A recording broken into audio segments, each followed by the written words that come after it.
Okay, welcome back. Today, I believe you have watched through the series of video we have made about the Meta Developer account, and today we're going to be talking about Meta Developer platform and the Business Manager.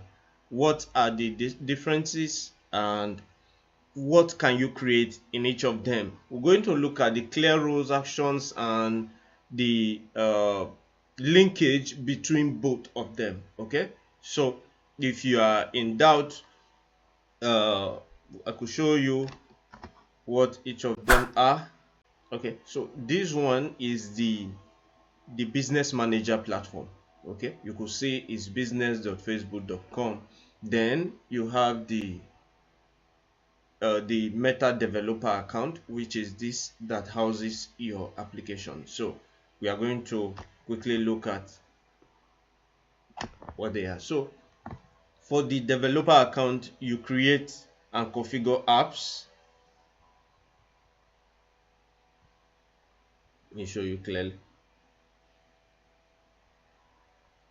So the role of that is to create and configure apps and APIs. Okay, then for this you are managing asset and ownership. All right, like permissions and who controls what.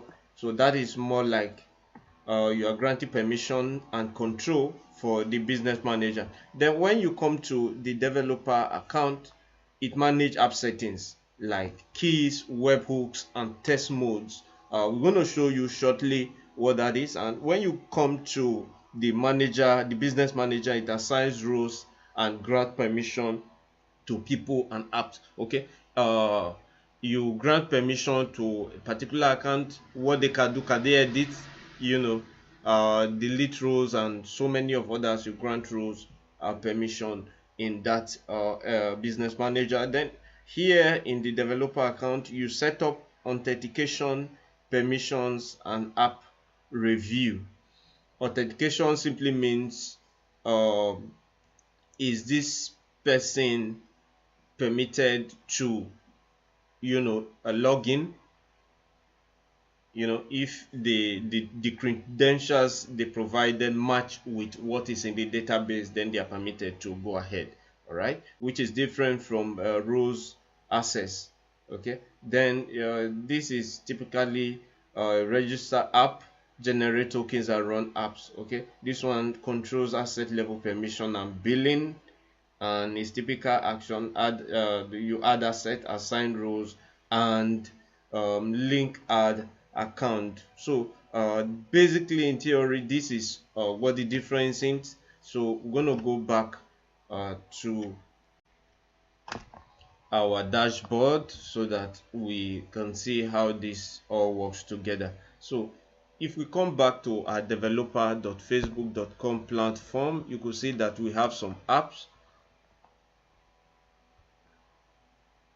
I have about 3 apps. Okay, so let me show you how you can grant permission to this app. Once you come here, you want to go to customize this. If you pick an app, if you select an app, you want to go to customize.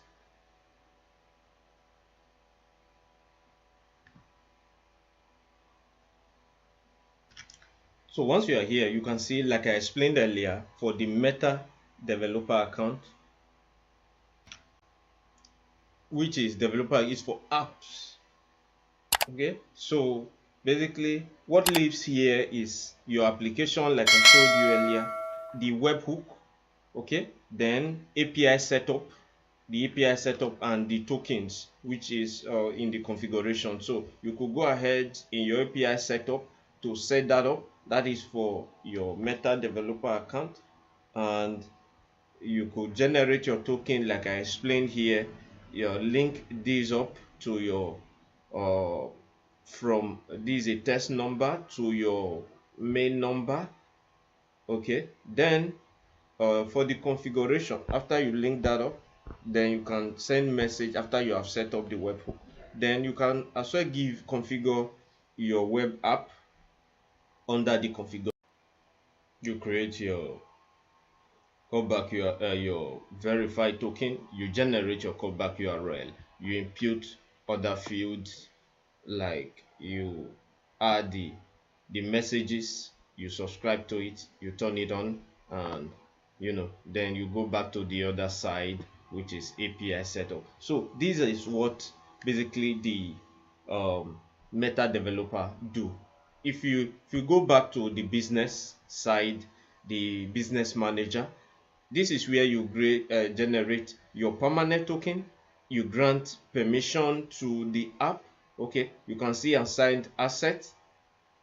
You assign assets, then you can manage your assets here. Okay, you click on manage.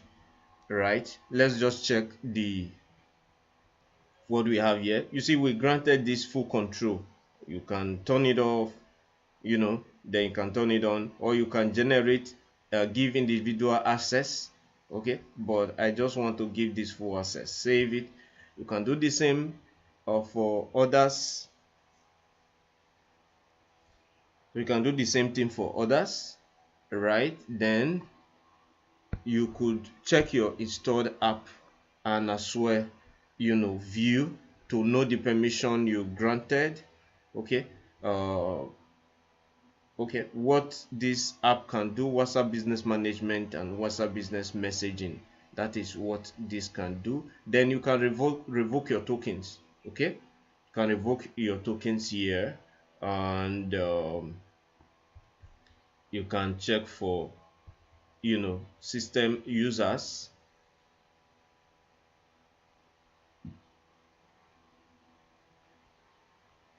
Awesome. So you could see yeah, these are the users in that particular data managing the app. This is my name has full control active, and you could go ahead to also check the details as well.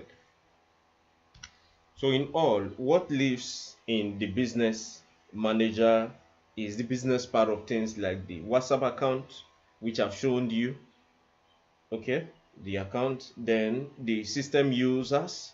All right, the system users, then which is this, then the permanent tokens, which we looked at, that you can generate from this part. So you should take note that you must link your business manager as well as the other one, which is the meta developer, together for them to work. Okay, there must be linkage for them to work. All right, then why must they be linked? Your app need access to the business assets. Without linking, permission will fail, and this is why systems user token don't generate. So they must always work together, and you must take note that without app, without business, you cannot get to production. On business without app, you cannot automate anything. So this is just the difference. I hope this video benefits you. Like and subscribe, as I'll see you in the next one.